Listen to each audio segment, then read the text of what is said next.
Language. It's something we use every single second of every day. But we almost never stop and think about how it actually works. I mean, it might just be the most incredible, most complicated thing we humans have ever built. So in this explainer, we're going to take it apart piece by piece. I mean, really think about that for a second. How do these simple puffs of air that we shape with our mouths turn into, well, everything? Epic poems, mind-bending scientific theories, or even just asking someone to pass the salt. It's kind of magical, right? Well, we're about to pull back the curtain and reverse engineer this whole amazing process. So we're basically going to build language from the ground up, like a construction project. We'll start with the most basic raw materials, the sounds themselves. Then we'll see how those sounds get assembled into words, how we frame those words into sentences, and finally, how we figure out the incredibly complex meaning packed inside. It's a journey from pure physics to abstract thought. Let's get started. All right, let's start at the absolute foundation. Level 1, sound. Every single word you've ever said or heard started out as a physical vibration traveling through the air. But how does our brain tell the difference between a meaningful sound, like a word, and just random noise? Well, linguistics actually has two different ways of looking at this. So what's the deal here? Well, you can think of it like this. Phonetics is the physical hardware.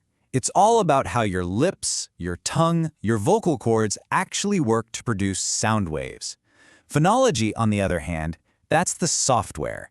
It's the set of rules running in your brain that says, okay, in this language, this sound matters, but that one doesn't. And this brings us to a super important idea, the phoneme. A phoneme is basically the moment that random noise becomes a meaningful building block. Think of it as the tiniest possible piece of sound that can completely flip the meaning of a word. Just look at the words pat and bat. Say them out loud. Pat, bat. The only physical thing that's different is a tiny little vibration in your vocal cords for the B sound. That is it. It's an almost unnoticeable physical change, but the phonological software in our brains instantly catches it and gives us two totally different meanings. That is the power of a single phoneme. So we have our meaningful little sound bricks, our phonemes.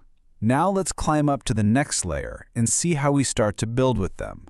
The next job is to stick these sounds together to make words, and then to arrange those words to make sentences. And this is where morphology and syntax come into play. You see, words aren't just a jumble of sounds. Morphology shows us that they have their own internal architecture. They're built from these things called morphemes, which are the smallest chunks that actually carry some kind of meaning. A morpheme can be a whole word, or it can be just a little piece, like a prefix or a suffix. Let's take a big word like unbelievably and break it down. The core, the root of it all, is belief, okay? Then we can add able to get believable. Now let's add the prefix un to flip the meaning, making it unbelievable. And finally, we tack on the suffix li to turn it into an adverb. You see? 4 separate morphemes, and each one adds a new layer of meaning.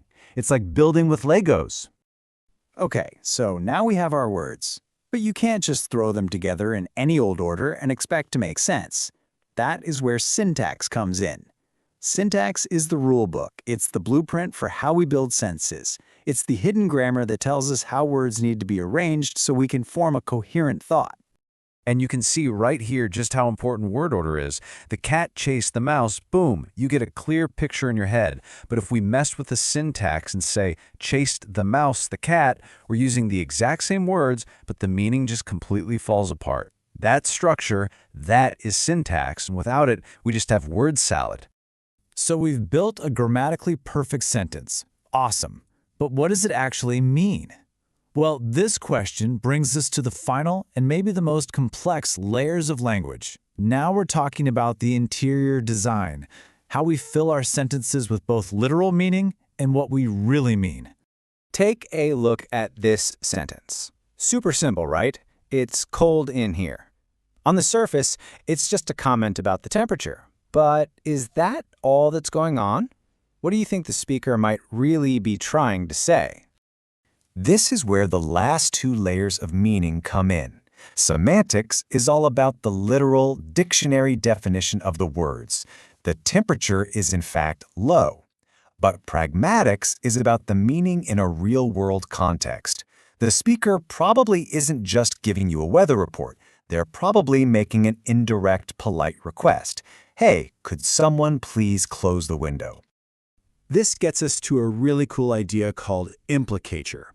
It's a key part of pragmatics, and it's basically just the fact that we humans don't always say exactly what we mean.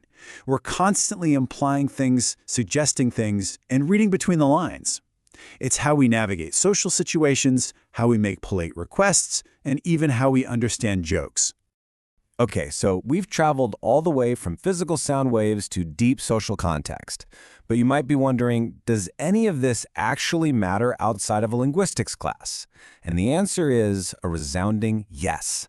Understanding these layers is the key to solving some really important real-world problems.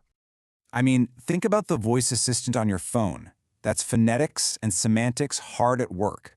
The principles we've just talked about are exactly what speech therapists use to help people communicate more effectively.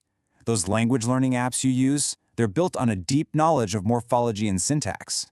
And professional translators have to be absolute masters of pragmatics to translate not just the words, but the culture and the intention behind them. And there you have it. That's our whole journey. We started with the pure physics of sound and phonetics, we organized it with phonology, we built words with morphology, we structured sentences with syntax, we found the literal meaning with semantics, and finally we interpreted the real-world intention with pragmatics. It is the full stack that takes us from a simple vibration in the air to a complex social interaction. At the end of the day, studying language isn't just about grammar and words. It's about understanding how the human mind itself is wired. So the next time you have a simple chat with a friend, just take a second to appreciate the incredibly complex, beautiful, and invisible system that's working just beneath the surface. Thanks for joining this explainer.